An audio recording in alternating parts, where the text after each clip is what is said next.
में रितिका यादव, बेटी के रूप में परी का नाम है उनका बाकी गुंजन का और जो सास का अभिनय कर रही हैं वो है तानिया यादव। ओके, अब ये आपकी सामने प्रेजेंट करेंगी girls education act. Good morning all of you, I am Neelam. Good morning all of you, my name is Dipanshu. She is my mom, she is my wife, she is my daughter. तेरी बेटी बहुत बड़ी हो गई है, वैसे भी अच्छी है, काम काजों में भी अच्छी है। इसकी पढ़ाई छुड़वा और इसका घर काम काज करवाओ। तू सही कह रही है। छोड़ इसे और जा अपने माँ की रसोई के काम काजों में हाथ बटा। जा, लड़कियों का काम सिर्फ काम करना होता है, लड़कों का काम होता है पढ़ना। जाओ। नहीं परी के पापा, जैसे मैं अनपढ़ रह गई, मैं अपनी बेटी को अनपढ़ रहने नहीं दूंगी। मैं इसे पढ़ा लिखा कर बड़ी कलेक्टर बनाऊंगी। जाओ यहाँ से, ये मेरी बेटी है, मुझे पता है क्या करना चाहिए और क्या नहीं। पिताजी मुझे पढ़ने दीजिए, मुझे बड़ा ऑफिसर बनना है। नहीं बेटा, तुम मत रो, मैं तुम्हें पढ़ा लिखा कर मैं तुम्हें बड़ी कलेक्टर बनाऊंगी। मत रो। ये क्या हो रहा है यहाँ पे? इतना शोर क्यों हो रहा है? माँ जी, मैं इसे पढ़ा लिखा कर बड़ी कलेक्टर बस प्राची, जो मेरा बेटा चाहेगा वही होगा इस घर में।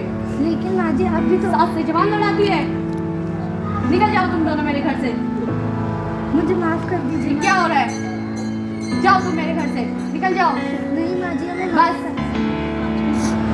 आज के बाद लड़के की शिक्षा पर कोई बात नहीं होगी। जाओ रसोई का काम करो जाकर। बस जाओ, मैंने बोल दिया, जाओ रसोई में। आपने इस नाटक में देखा कि एक महिला ही महिला का शोषण करती है। महत्व दे पे बालिकाएं बड़े से बड़े पदों पे कार्यरत हो सकती हैं। बालिका शिक्षा को महत्व दे।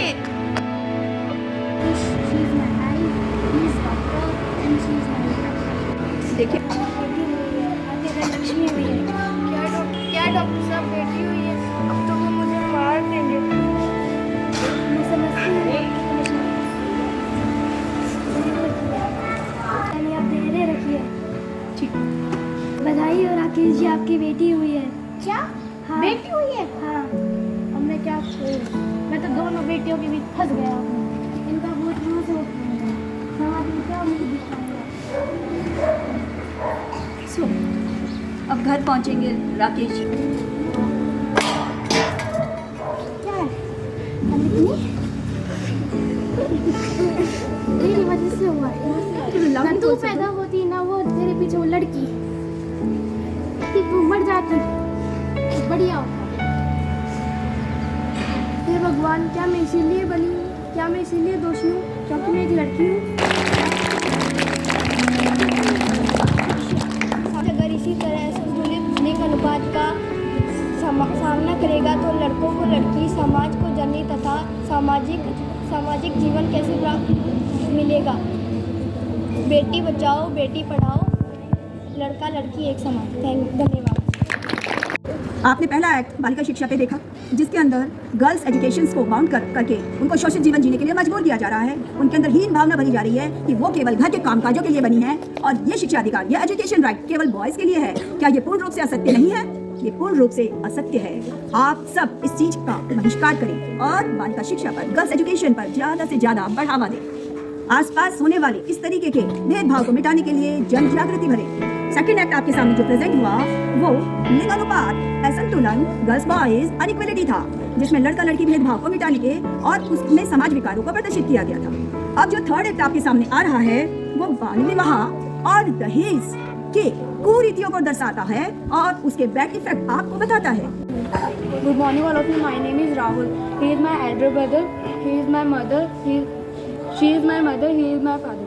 Good morning all of you, he is my brother, she is my mother, he is my father. Good morning all of you. He is my husband, he is my son, he is my elder son.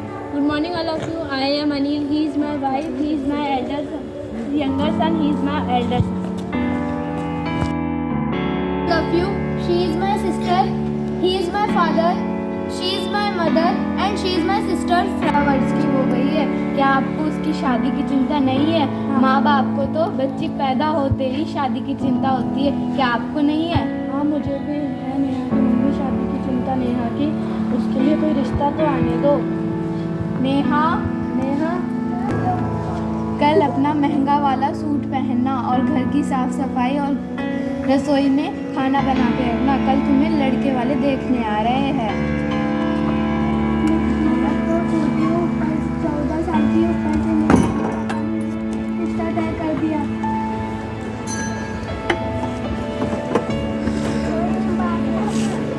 धन संपत्ति मकान क्या नेहा को दहेज में दे दूंगी? फिर मुझे पैदा ही क्यों किया? मैं ना अपने हिस्से की एक फूटी कौड़ी भी नहीं दूंगा। मैं एक उपाय बताता हूँ। नेहा को किसी कम पढ़े लिखे और गरीब के घर में दे दो, एक पैसा भी नहीं लगेगा और नेहा की शादी भी हो जाएगी। साफ सफाई अच्छे से कर ली है ना? हाँ हाँ, सब अच्छे से हो गया। नेहा ने पूरी घर की साफ सफाई और रसोई घर में खाना भी बना लिया है।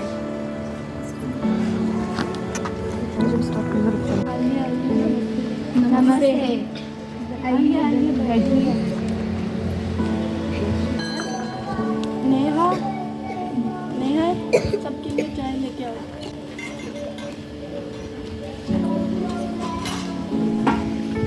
जैसे चाय दिखाते हैं बिल्कुल वैसी ही। ठीक है।